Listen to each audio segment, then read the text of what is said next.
Sarah, an attorney out of Iowa who was going through a real struggle with her daughter, but even more of a struggle with how she connected to her jurors. So Sarah stands in front of the empty seats of the theater where we work on her case together. In 1 week, she will be facing her jurors. Sarah is scared. She knows what her case is about, but she's afraid to have the right conversation with her jurors. It has nothing to do with what she knows she needs to talk to them about. She's scared because of how she sees them. People who are angry, people who will judge her negatively, and people who don't want to be there. Does it really matter what her case is about? Applying the 4 steps, the goal is to get Sarah to not just think differently about her jurors, but to feel differently about them. Here's how our conversation begins. I ask her, how do you see your jurors? And she says, well, what do you mean, how do I see my jurors? They're my jurors. They're 12 people looking at me, judging me and my case. Who else could they be? Go with me on this, Sarah. What if you imagine you were having a conversation with just one of them who might give you a shot? And Sarah says, okay, who? And I say, what would it look like if you were talking to someone who didn't want to hear what you had to say, but also someone that you love? And Sarah says, well, I get the first part of the question, but someone I love, I have no idea what you're asking me to do. So I say, Sarah, have you ever had a friend or someone you care about who is going through a really tough time in their life and you try to help them? And Sarah says, well, of course I have. And Sarah says, well, I'm actually thinking of my daughter. Can you imagine your daughter going through a really tough time in her life? Sarah says, yeah, I don't have to imagine it. She's really going through a tough time in her life. She's in an ugly relationship. She's really struggling. And can you imagine that she doesn't want to hear what you have to say to her?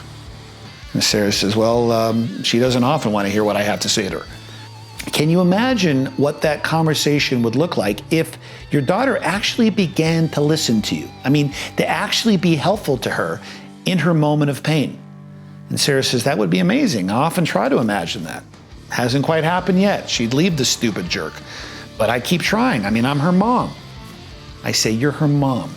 You keep saying that. And Sarah says, well, yeah, that's who I am. I say, yeah. And does she ever say anything mean to you when you're trying to help her? Oh, yeah, Sarah says, yep, really mean. It's not easy, but well, what are you going to do? I mean, it's my daughter. It's your daughter, and you're her mom, and you love her. That's obvious. And she says, well, of course I do. And I say, Sarah, when I ask you to now see your jurors as just one juror, and that juror happens to be your daughter, you with me? On the anxiety scale, when I ask you to imagine your jurors as your daughter, what number would you give it now on a scale of 1 to 10? 10 being the ultimate freak out mode, and 1 being totally comfortable. Sarah is smiling. She says, about a 2. And I say, that's the idea. About a 2 or a 3 where you want to be with is where you want to be with your jurors, because like the famous quote says, fear is like fire. You can either warm your house or destroy it. You want the fear to warm your house because it's real. Sarah knows that she can still have a fierce conversation with her daughter. Have her daughter still not want to listen to her, but also not even question the love that she has for her daughter and not question the love that her daughter has for her. In other words, the fear of judgment is not at play here. That's the power of your imagination. Believing that there might just be one person out there who might not think you're full of it requires imagination. Let's review the 4 steps in action. 1, who are you talking to? Who do you love? Example, Sarah's daughter. Surface story, the jurors. Beneath the surface, Sarah's daughter. 2, what do you want? Connect the struggle you're having with your case, the juror's bias, with something you can imagine your loved one not getting on board with. Keyword, your loved one, somebody you love. Example, Sarah's daughter just can't believe Sarah's client is really as injured as Sarah says they are. I mean, come on, Mom, Sarah's daughter might say. Your client looks fine. How could they really be that hurt? Make the action of what do you want from the person you're talking to simple, playable, and actionable. Example, I want you to believe it is possible my client is really that hurt, even though They look perfectly fine on the outside.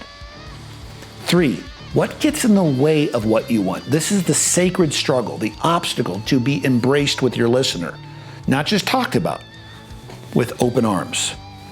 Example, Sarah's daughter doesn't believe that it's possible that Sarah's client is really hurt. So go deeper into the struggle. Don't stop at the surface. Example, Sarah's daughter just actually might think her mom is a greedy lawyer. Now that's an obstacle. And then 4, what changes? What could change? Example, Sarah's daughter believes it might just be possible that Sarah's client could possibly be really hurt. What does Sarah need to say? Who does Sarah need to be to make her daughter willing to see that Sarah's client might actually be really hurt? You got my interest, Mom. I guess I'm open to seeing what that could really look like if you're saying it's really true. Hint, Sarah needs to let go of trying to convince her daughter in the first place. In our work together, the power of this emotional reality becomes evident when Sarah lets go of pushing for a result and instead trusts that her daughter will see the truth. Maybe not immediately, but eventually. That's where you need to take yourself emotionally. That's talking versus embracing. That's trust. That's true power when you don't ever need to try to push a result with your jurors. Sarah wouldn't in her imaginary conversation with her daughter, so why should that be any different with her jurors? How is this imaginary conversation now any different than the actual one that Sarah would have with her jurors?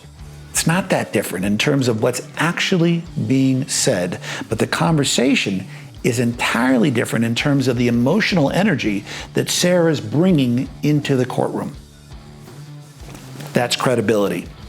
You have the power to make that emotional shift with the way you see your jurors when you change the relationship with your listener. That is, when you make the conversation personal to someone you love who doesn't really want to hear what you have to say. Try it. Deposit the love and embrace the suck.